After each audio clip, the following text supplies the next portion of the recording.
harassing me for months, and I told her I was going to get down here one way or another, even if I had to take my helicopter to get down here. I was going to get down here to address y'all. I'm in the State House right now. I've been in there 3 terms. And let me apologize to my friends in here who have already heard my life story.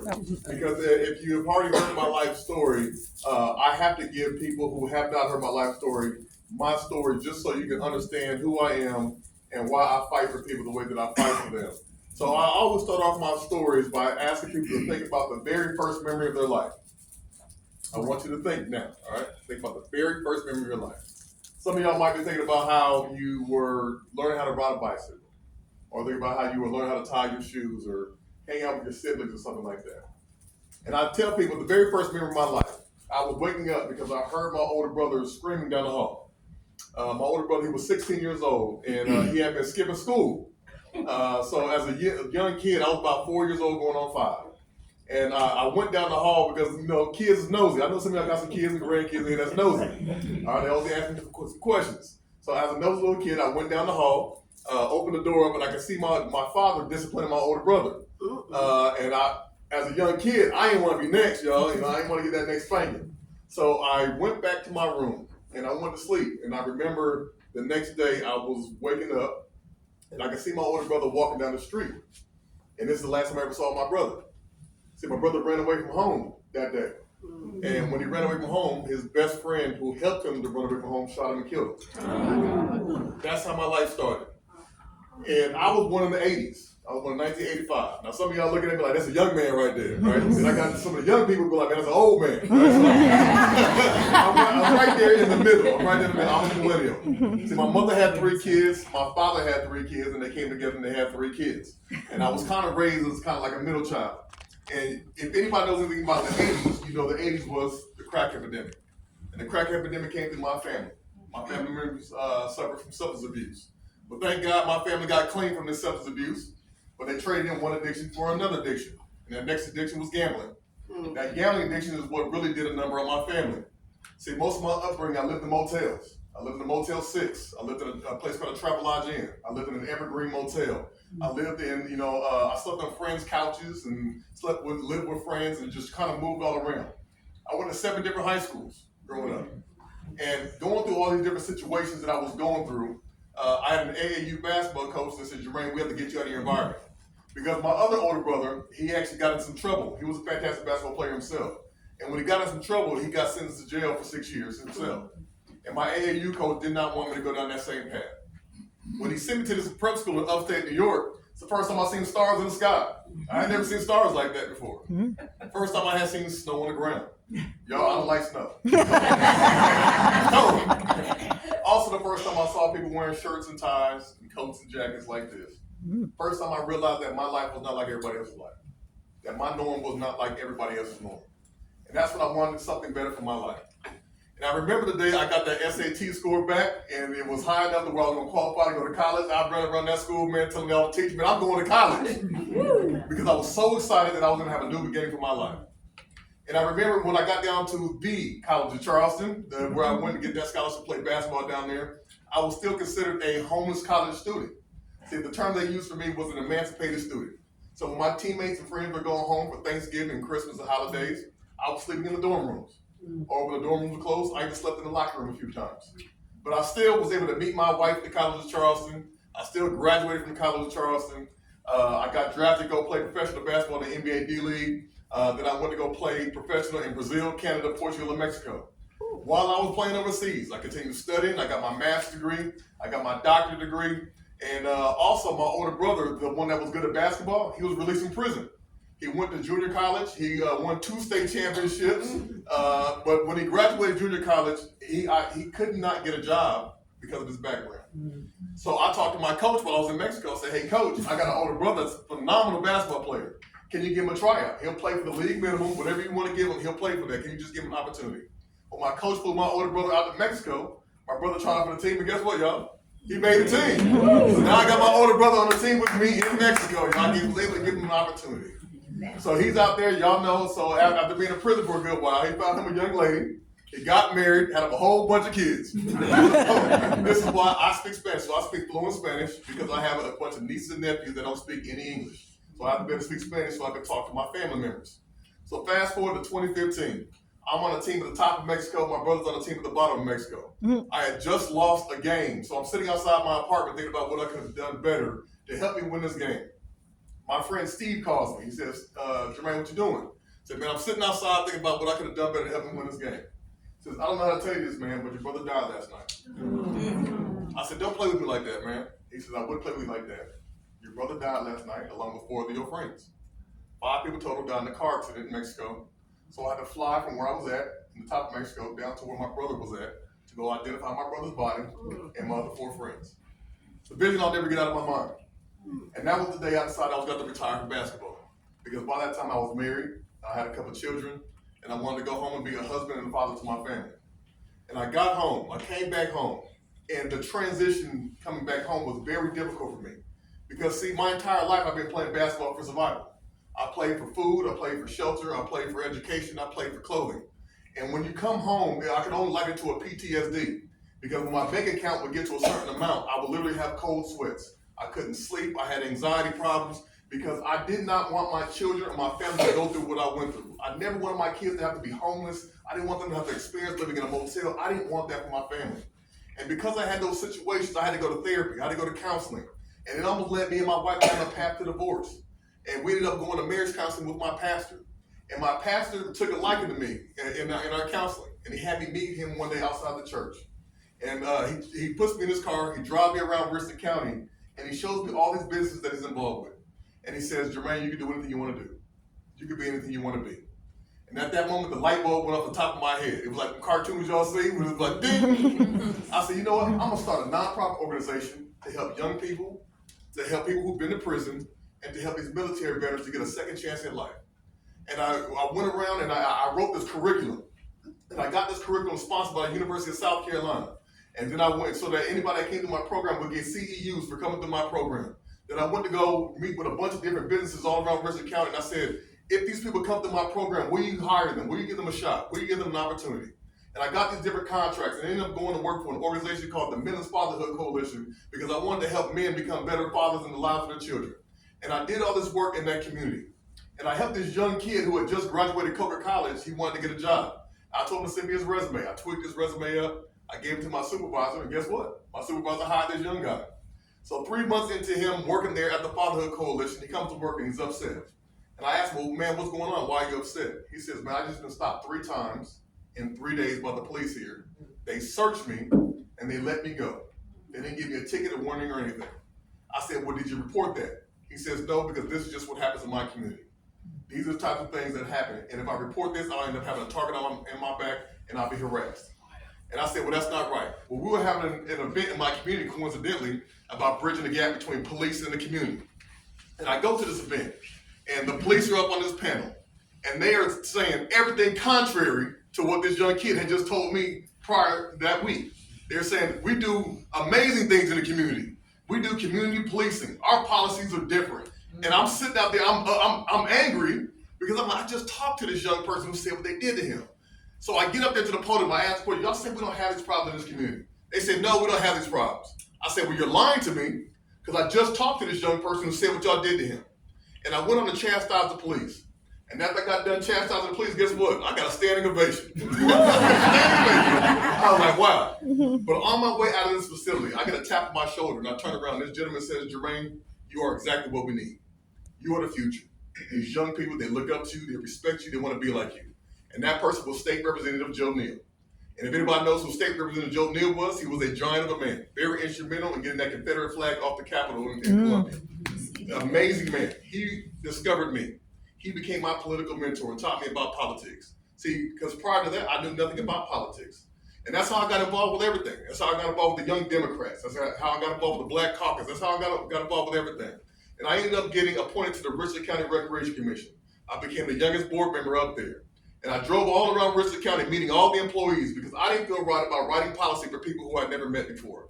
Still to this day, the employees will tell you I'm either the first or the only board member they had ever met, because I was very instrumental in just trying to get in front of these people so they knew that I cared about what it was that they were doing. And it came up to 2019, and I was thinking about, I said, well, maybe I need to run for office at some point. So I go meet with my state representative, and I say, sir, I'm interested in succeeding you after you retire. He looks me dead in my eyes and says, I don't believe in succession planning. See, my state representative was literally 50 years older than me. Not 50 years old, 50 years older than me. He was in his mid-80s. And when I looked at him, I said, what does this 85-year-old man have in common with my 7-year-old daughter? How can he inspire her about a future that he more than likely was not going to be a part of? And that's why I decided to run for office. I knew I was going to have to take on the establishment. And I jumped out there. But y'all know what happens when a young person gets out there and runs for office. You're too young. You're too inexperienced. You need to wait your turn. You're being disrespectful. And the favorite one that I heard was, Jermaine, you're too black. You are too black. They are never going to elect you. You're too black. Well, I ignored all the noise. I ignored all that. I did what I had to do. I made all the phone calls. I did all the door knocking. And I am a firm believer. I'm a deacon in my church at St. John Baptist, Hopkins, South Carolina. And I truly believe what God has for you is for you. And can't nobody disrupt that, take it away from you. So on election night, on primary night, I was in my office teaching a class at Webster University. I'm an adjunct professor. And I didn't have a watch party or anything. And all of a sudden, I started getting phone calls and text messages talking about, Jermaine, you won. You got 76% of the vote. Oh, wow. 76% of the vote. So after that election, I became the first black and the youngest to ever represent my district. We made history.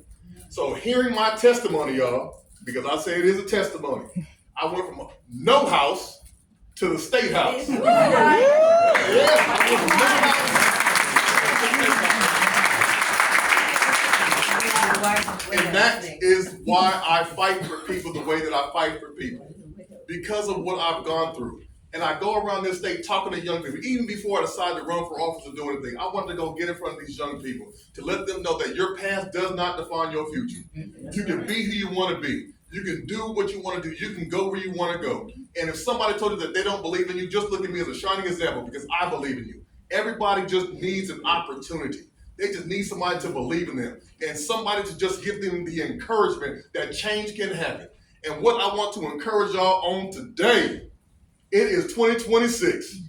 We have change on the horizon. Yes. In this state, we have had a supermajority in the House. We've got a supermajority in the Senate for the first time in 150 years. They have the governor's mansion. They have agriculture. They have education. They have all of the congressional districts, with the exception of Congressman Clyburn. They have all the power that they need in order to change this state for the better. But why have they not done it? They have been completely irresponsible with the power that we have given them. And it's time for us to take that power back. It is time for us to stand up. Because if they have all that power, why do our roads look the way that they look? We have the highest percentage of bridges and disrepair in the entire country. Not second or third, no, number one in the entire country. Our roads are the worst in the entire country. Well, our education, 43rd in education. We have a homicide rate higher than that of California. We have over 600 unsolved murders in the state just since 2020. We have all of these problems in the state, but they have done nothing to fix the issues. But this year, I want y'all to imagine a governor that leads with love. I want y'all to imagine a governor that leads with compassion, with understanding. I want you to imagine a governor that's going to come in there and lead and knows what it's like to just be the common individual. Somebody who understands what it's like to be homeless. Somebody who understands what it's like to lose a family member to gun violence. Somebody who understands what it's like to be hungry. But also somebody who understands what it's like to work hard. Somebody who understands what it's like to obtain that education. Somebody who understands what it's like to achieve the American dream that everybody else is trying to achieve. We are going to lead this state into a new South Carolina. We have a new South Carolina on the horizon, y'all. And me as your next governor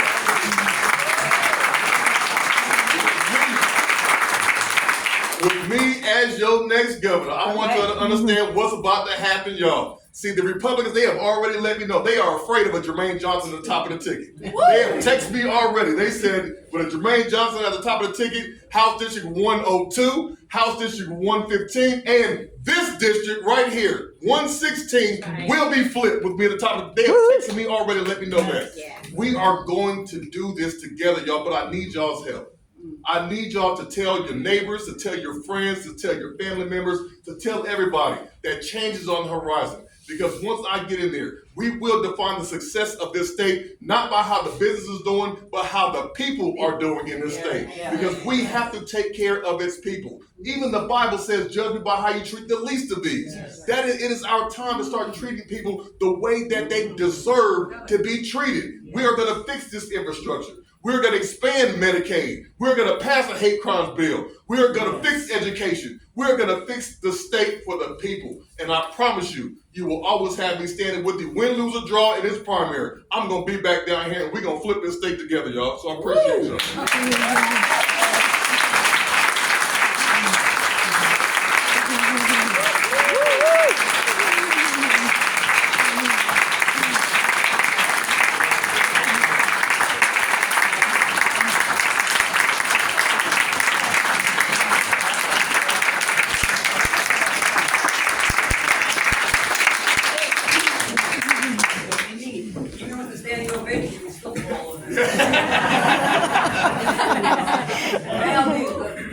Q&A. And begin. So any questions you have? Oh, okay. Yes, ma'am. I'm very much an environmentalist, so I'm concerned about things like the Kennedy's gas plant and the data centers. Yep. Can you give us some thoughts on Yes. that? Did you not see that I am the guy who introduced the joint resolution to halt the construction of all data centers in the state? Woohoo! So call your senators, call your representatives, and tell them to pass that joint resolution. We got about another week of session. So this week and then next week is the last week. Hopefully they can pass that resolution.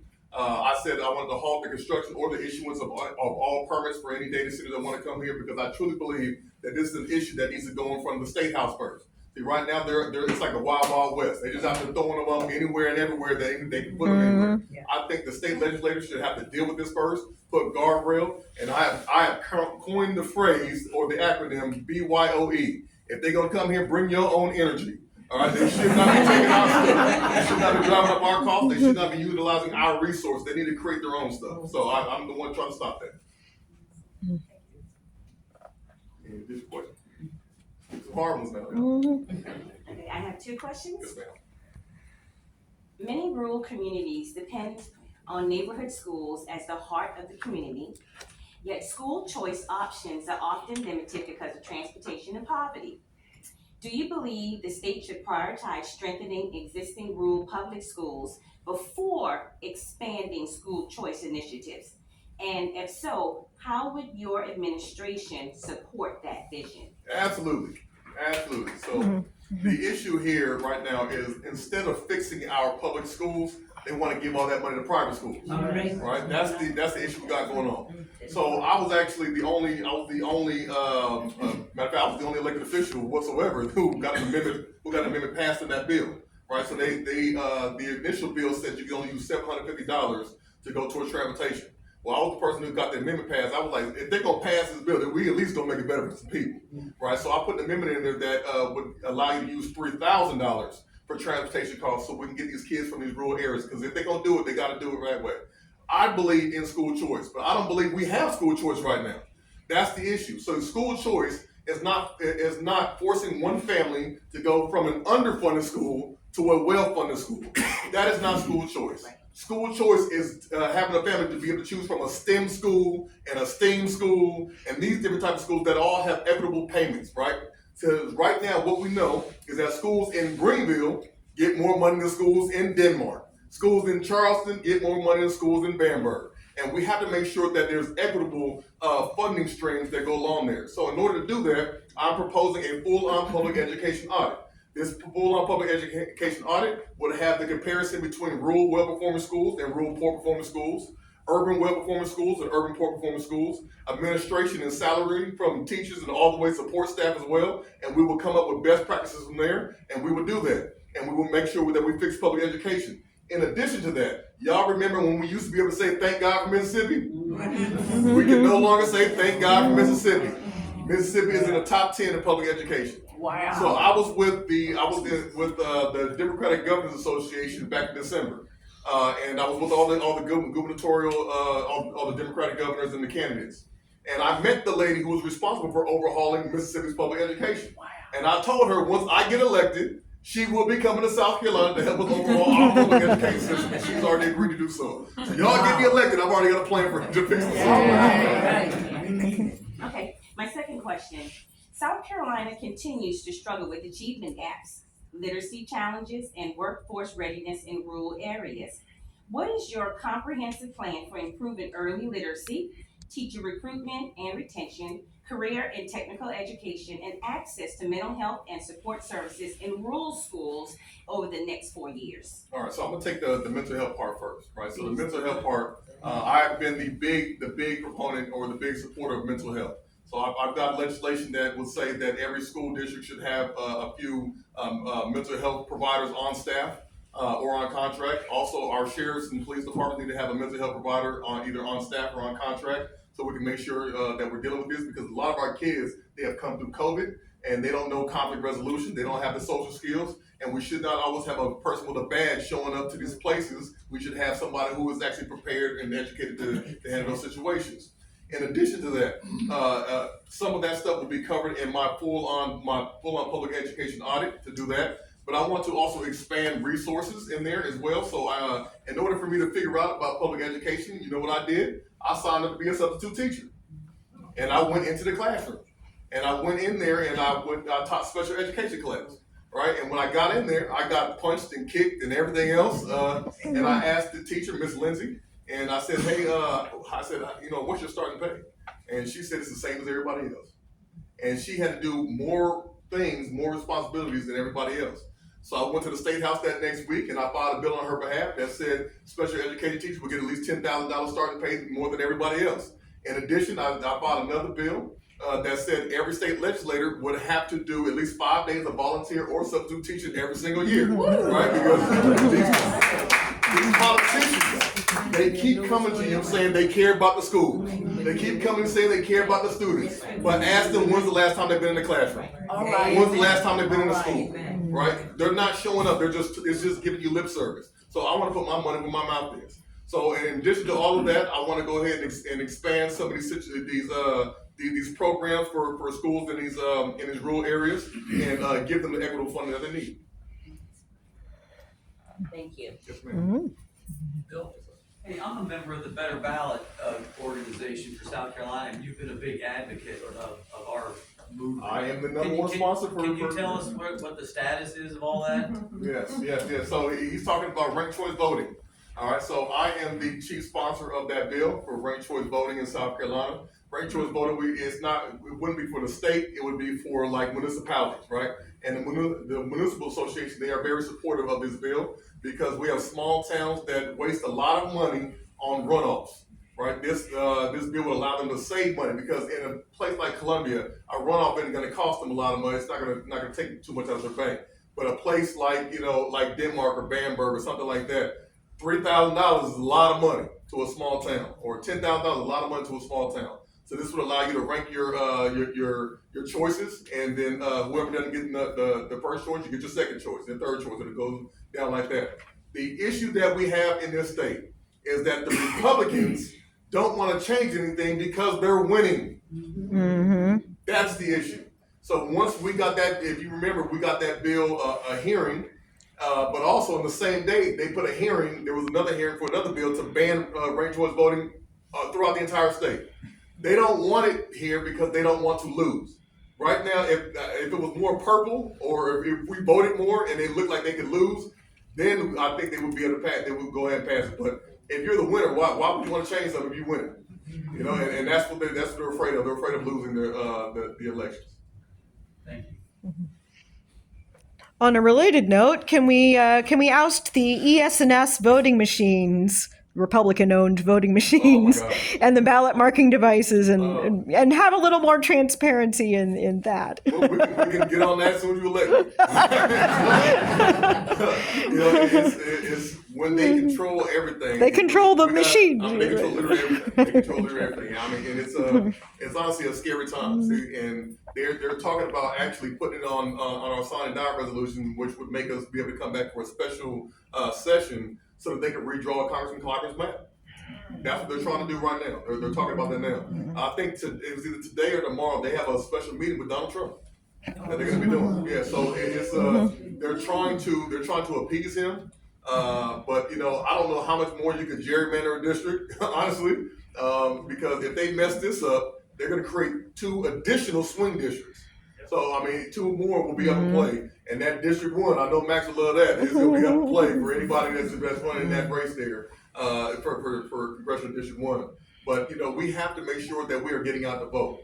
And South Carolina, I need y'all to understand. I hope y'all understand this. South Carolina is not a red state. It's not a red state. It is a no voting state. That is our issue in South Carolina. When you have 2% of Democrats coming out to vote and 4% of Republicans coming out to vote, that's what happens. If we just get 5% of Democrats to come out and vote, guess what? This is a blue state tomorrow. That's what we have here. And I'm going to give y'all some quick numbers here. Do y'all remember when Jamie Harrison ran? You know how many votes he got? 1.1 million votes. 1.1 million votes. You know what McMaster got in 2022? 986,000. That means in this state, we have at least 1.1 million people who are willing to vote for a Democrat statewide and a black guy. That's what we know for a fact. So if we can match that energy, my winning number is 1 million votes. If we can match that energy, we will have a Democratic governor, and I will be that person.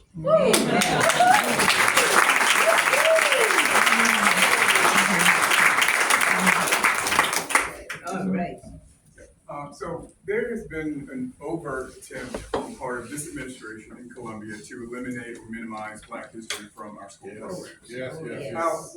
What is your response to that going to be? How are you going to ensure that Black history is preserved in our curriculum throughout our K-12 schools? Yes. So you may know, or a lot of y'all probably got introduced to me from that viral video that went around where I was fighting against the diversity and inclusion situation, right? So if you haven't seen that video, it's been seen by about 6-7 million people around the world. That's essentially how I got started in doing this stuff here. It's because once that video went viral, people all across South Carolina began reaching out to me. And then people all across America started reaching out to me.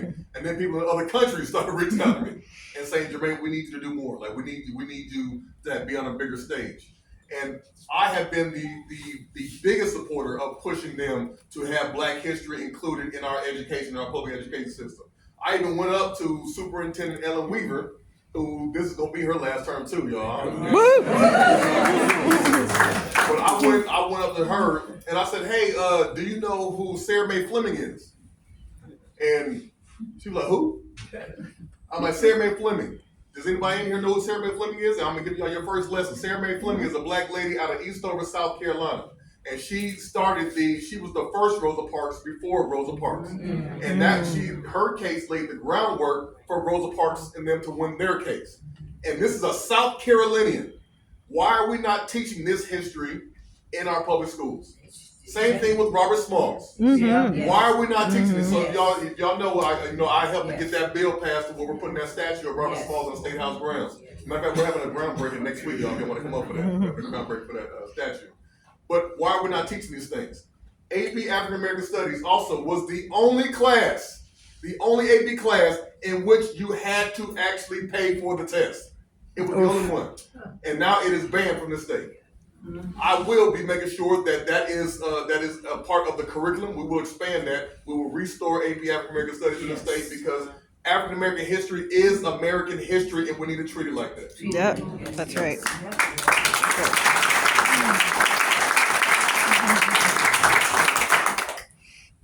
Now, I think I know the answer, but you're going to expand Medicaid, right? Oh my God.